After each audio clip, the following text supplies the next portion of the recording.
Hi, I'm Peter Travers, and this is Popcorn, where we tell you what's going on at the movies. And right now, a major going on is Angels and Demons, the sequel to The Da Vinci Code. The movie stars Tom Hanks and Ewan McGregor, and in a minute, Ewan McGregor will be with us to tell us what went on in this controversial movie. But first, let's take a peek at Angels and Demons. Christianity's most sacred codices are in that archive. Given your recent entanglement with the Church, there is a question I'd like to ask you first here in the office of His Holiness.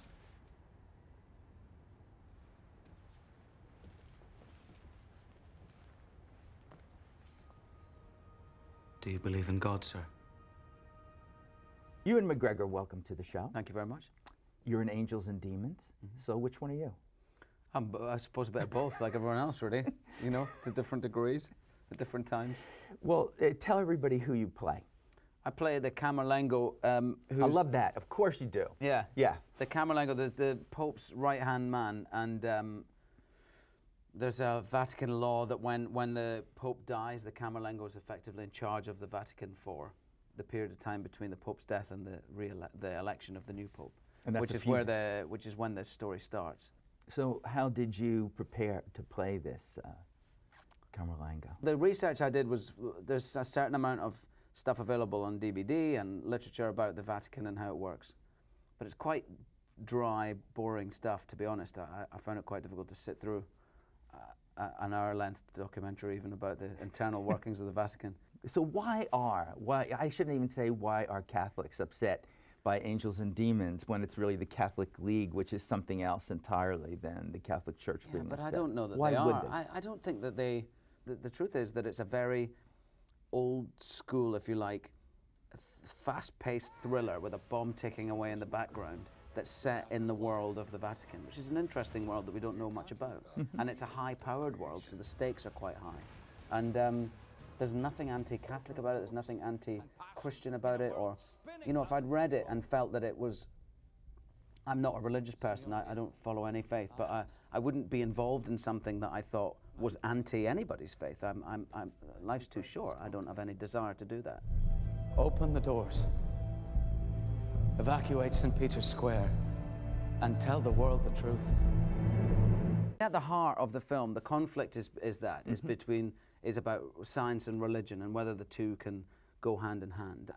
But at the end, you know, the elements, and I'm trying always to be careful not to give away the story when I'm talking about Angels and Demons, because it's difficult not to.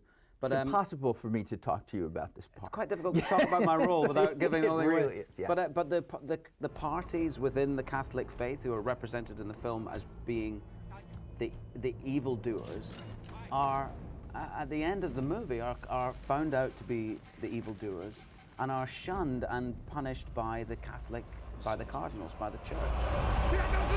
So there's no controversy, people. No, you must talk to that camera. You must go and see it. Yeah, there you go. You must, because there's no controversy at all. There's and nothing to controversy fear. doesn't sell. No, there's nothing. And sex is gone. Nothing is really. There's murder. There's murder.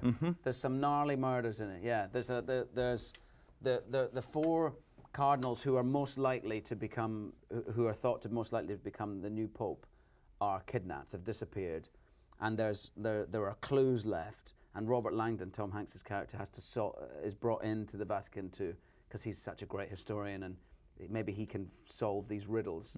And basically, you know, from one cardinal turning up dead to the next on an hourly basis, there's a cardinal going to be killed every hour until the final hour at midnight when the bomb that is going to explode and destroy the whole of Vatican All right, City. that's it. You can't say anymore. That's it. But gnarly murders, that really works. I think that's good. That's the money review. Okay, good. Yeah, they're in there right now. Excellent.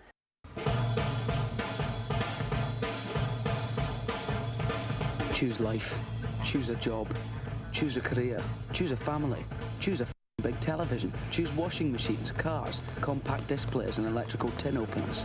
So you start with Shallow Grave, then you do Train Spotting, you do another movie for Danny Boyle, Life Less Ordinary, where you're actually singing with Cameron Diaz. Right. Are we going to see you in another Danny Boyle movie?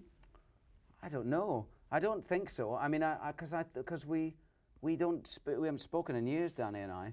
There was a falling out of sorts, I suppose, over the beach, and that was it was quite a messy and hurtful time, and so we've never spoken to each other since then, which is a great shame, because I loved working with him more than anything. I feel like my relationship with him as a actor and director was quite unique. I really loved him, and I loved working with him, and I felt like maybe out of all the directors I've worked with, he got the best work out of me.